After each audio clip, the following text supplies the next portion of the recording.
തെന്നിന്ത്യൻ സിനിമയുടെ ഈറ്റില്ലമായത് മദിരാശി പട്ടണമായിരുന്നു. സിനിമ ഒരു മോഹമായി നെഞ്ചിലേറ്റിയ ഒട്ടനവധി ആളുകൾ മദിരാശിയിൽ ചേക്കേറി. ഈ സിനിമാ നഗരത്തിൽ ചിറകുമുളച്ച് പറന്നുയർന്നവരും ചിറക് കരിഞ്ഞ് വീണവരും എത്രയെത്ര. പറന്നവരെ മാത്രം നമ്മൾ അറിഞ്ഞു. കണ്ണീരും കിനാവുമായി അലഞ്ഞവരെ ആരറിയാം. എന്റെ പൊന്നാലങ്കോട് രമണ സാറേ, സാർ ഇവിടെ ഇരിക്കുകയാണ് സാറേ. പ്രൊഡ്യൂസർ വരും, കഥ റെഡിയാക്കണ്ടേ? എടാ, ഈ ആലങ്കോട് രമണ ഒരു കഥ എഴുതിയിട്ടുണ്ടെങ്കിൽ അത് സിനിമയാക്കാനും എനിക്കറിയാം.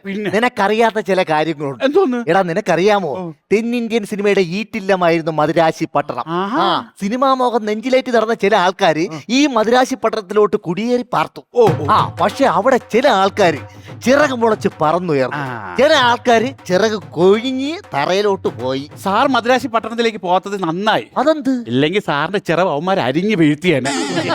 ഓഹോ, എടാ നീ അങ്ങനെ പറയരുത്. എടാ, നിനക്കറിയാമോ ശ്രീനിവാസൻ സാറും ഈ ആലങ്കോട് രമണവാസനും ഒരേ വേവ് ലെങ്തുള്ള ആൾക്കാരാണ്. സാറേ, റേഷൻ അരിയും മട്ട അരിയും കൂടെ ഒരു കുക്കറിയിട്ട് അടിക്കരുത്. ഓഹോ, അപ്പൊ ഞാൻ റേഷൻ അരി അങ്ങനെയാണ് നീ ഉദ്ദേശിച്ചതല്ലേ? എടാ, നിനക്കറിയാമോ ഞാൻ എഴുതുന്ന ഓരോ കഥാപാത്രങ്ങളും ജീവനുള്ളതാണ്. അപ്പൊ ആ കഥാപാത്രങ്ങളെ കൈകൊണ്ടായിരിക്കും സാറിന്റെ മരണം. അങ്ങനെയാണെങ്കിൽ എന്റെ കഥാപാത്രങ്ങൾക്ക് ജീവനില്ല. സിനിമയുടെ പേര് മോർച്ചറി. അങ്ങനെയാണെങ്കിൽ ഓക്കെ. എടാ, നീ അങ്ങനെ പറയരുത്. ഞാൻ എഴുതുന്ന കഥ ഒരു ദിവസം സിനിമയാകും. അന്ന് ഞാൻ ഫേമസ് ആവും. അന്ന് നീയൊക്കെ എന്റെ പിറകെ നടക്കും. നോക്കോ. ഓ, കൊറേ നടക്കും. നാട്ടുകാരല്ലെങ്കിൽ ഓടിക്കും. എന്റെ ചേട്ടൻ നിങ്ങക്ക് വേറെ പണിയൊന്നുമില്ലേ? ഞാനേ ഈ സാറെടുത്ത് എത്തിയത് സിനിമാ മോഹമായിട്ടാണ്. പക്ഷെ എന്ത് കാര്യം, സിനിമയിൽ അഭിനയിച്ചില്ലെങ്കിൽ അത് പോട്ടെ. പക്ഷെ ഒരു സിനിമന്റെ ലൊക്കേഷനിൽ ഞാൻ പോയിട്ടില്ലെന്നേ. ഷൂട്ട് എന്താന്ന് പോലും എനിക്ക് അറിഞ്ഞൂടെ, എങ്ങനെ ചെയ്യാന്ന് പോലും. അത് മാത്രം, ഞാൻ ഈ പ്രൊജക്ടറിന്റെ സമയത്താണ് ഇങ്ങോട്ട് വന്നത്. ഇപ്പൊ OTT ഇറങ്ങി. ഇതുവരെ ഒരു സിനിമ. അതൊക്കെ അങ്ങനെയൊക്കെ ഒരുപാട് സാധനങ്ങളുണ്ട് സാറേ. OTT എന്നൊക്കെ പറഞ്ഞു. സാറേ, ഞാൻ പറഞ്ഞില്ലേ, പ്രൊഡ്യൂസർ പറഞ്ഞു. എന്റെ കഥ സിനിമയാവും.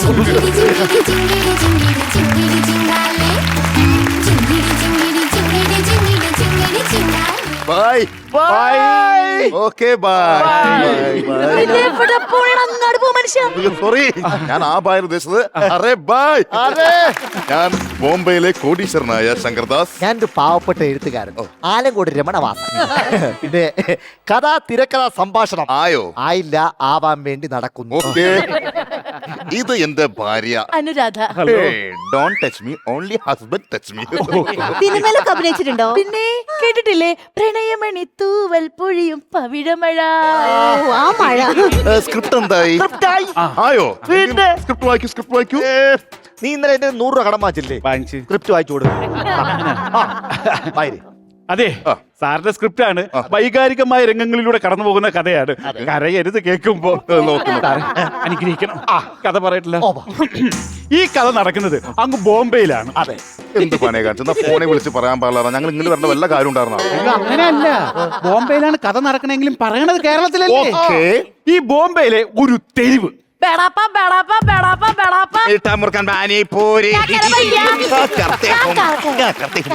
എന്താ ഇത്? ക്രൗഡാ. അയ്യോ, എന്റെ കഥയിൽ ഗൗഡയില്ല. ക്രൗഡല്ല, ക്രൗഡ്. ആൾക്കൂട്ടം വേണ്ടേ? ആൾക്കൂട്ടം എനിക്ക് ഇഷ്ടമല്ല. സാറിന് ആൾക്കൂട്ടം ഇഷ്ടമല്ല. ആൾക്കൂട്ടം ഇഷ്ടമല്ലാത്തോണ്ട് സാറിന്റെ സിനിമ നടക്കുന്ന തിയേറ്ററിൽ പോലും ആരെ കേറ്റൂല. അല്ല, ആൾക്കൂട്ടമേ ഇഷ്ടമല്ല.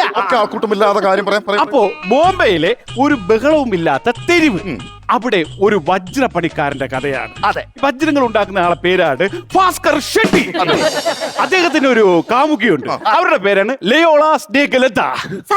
അത് ഞാൻ ചെയ്തോട്ടെ? പിന്നെ 15 വർഷം കൊണ്ട് എന്റെ കൂടെ ഉള്ളതാണ് കുട്ടി. അപ്പൊ കുട്ടിയായിരിക്കും നായിക. അപ്പൊ ഇവരുടെ പ്രണയം ഇങ്ങനെ നിൽക്കുവാണ്.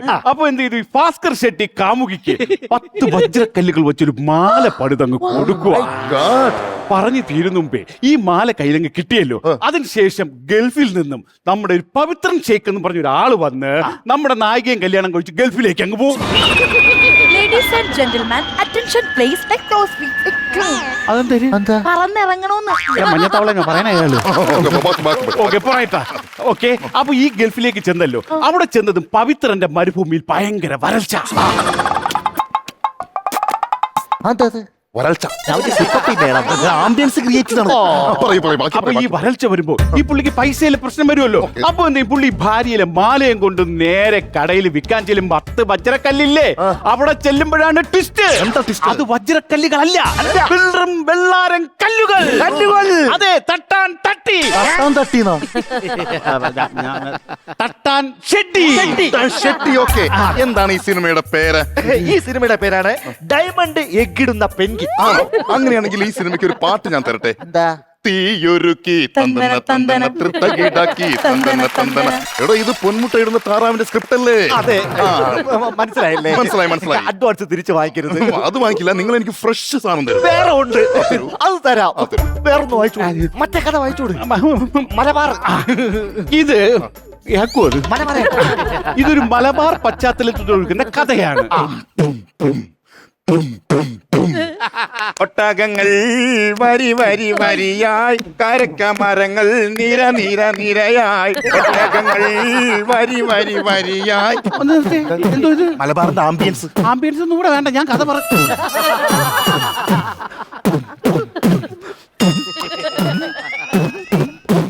ഹലോ, ഇങ്ങോട്ട് മാറിയാ.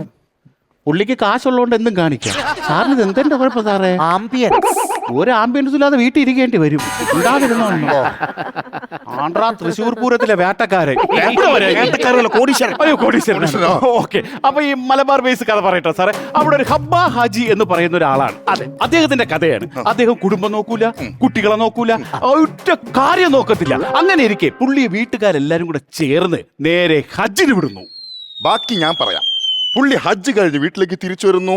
വീട്ടിൽ വന്നിട്ട് പുള്ളിയെ വീട്ടിൽ നിന്ന് പുറത്താക്കുന്നു. ആ സമയം അവരുടെ മക്കൾ അയാളെ നോക്കി പറയുന്നു, അയ്യോ പാപ്പാ പോവല്ലേ, അയ്യോ അപ്പാ പോവല്ലേ. ഈ സിനിമയ്ക്ക് ഞാനൊരു പേര് പറയട്ടെ, ചിന്താവിഷ്ടയായ ആമിന. ഇതിൽ ഞാനൊരു പാട്ടും പാടിത്തരാം. മച്ചകത്തുമ്മയെക്കാൾ തൊട്ടു വർണ്ണിച്ച മകനെ തുടങ്ങൊരു യാത്ര, മച്ചകത്തമ്മയെക്കാൾ തൊട്ടു വർണ്ണിച്ച് മകനെ തുടങ്ങും ഒരു യാത്ര. മനസ്സിലായല്ലേ? എല്ലാം മനസ്സിലായി. അല്ല, നിങ്ങൾക്ക് ശ്രീനിവാസൻ സാറിനെ പോലെ വേണമെന്ന് പറഞ്ഞില്ലേ? വാ. അതുകൊണ്ട് മാറ്റം വരുത്താതെ ആ കഥ തന്നെ ഞാൻ അങ്ങ് എഴുതി. അതായത് കോപ്പി അടിച്ച് എഴുതി. അതെ, ശ്രീനിയേട്ടന്റെ സിനിമകൾ മാത്രമല്ല, ഡയലോഗുകൾ പോലും ആർക്കും കോപ്പി അടിക്കാൻ പറ്റില്ല.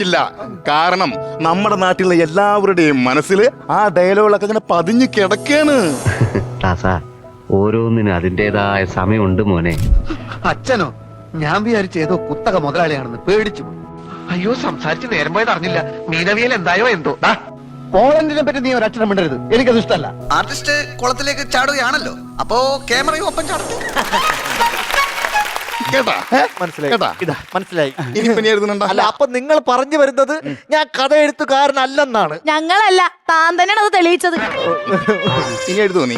ഇല്ല, ഇനി എഴുതുമോ നീ? എഴുതൂല. ഇനി നീ പറ്റുബുക്കിൽ എഴുതാൻ വേണ്ടി പോലും പേന കൈകൊണ്ടിരിക്കരുത് കേട്ടോ. നീ മുഖം തുടങ്ങാൻ ടിഷ്യൂ പേപ്പർ പോലും എടുത്തു പോയിരുന്നു. അവന്റെ ഒരു എഴുത്ത് നിർത്തിക്കോ. കുഴപ്പമില്ല, ഞാൻ എഴുത്ത് നിർത്തും. പക്ഷെ നിങ്ങളൊരു കാര്യം മനസ്സിലാക്കണം. ശ്രീനിവാസൻ സാർ സിനിമയിൽ അഭിനയിച്ച് താരമായതുപോലെ ഞാനും ഒരു സൂപ്പർ താരമാവും. മോനെ, ഞാനൊരു കാര്യം പറയട്ടെ. നമ്മുടെ ശ്രീനിയേട്ടനെ മലയാള സിനിമയില് താരമാവാൻ വേണ്ടി ശ്രമിച്ച ആളല്ല, സാധാരണക്കാരുടെ മനസ്സിൽ നായകനാകാൻ വേണ്ടി ശ്രമിച്ച ആളാണ്. മലയാള സിനിമ അത്ഭുതമാണെങ്കിലേ അതിലെ മഹാ അത്ഭുതമാണ് നമ്മുടെ ശ്രീനിച്ചേട്ടൻ. സൗഭാഗ്യതാരമേ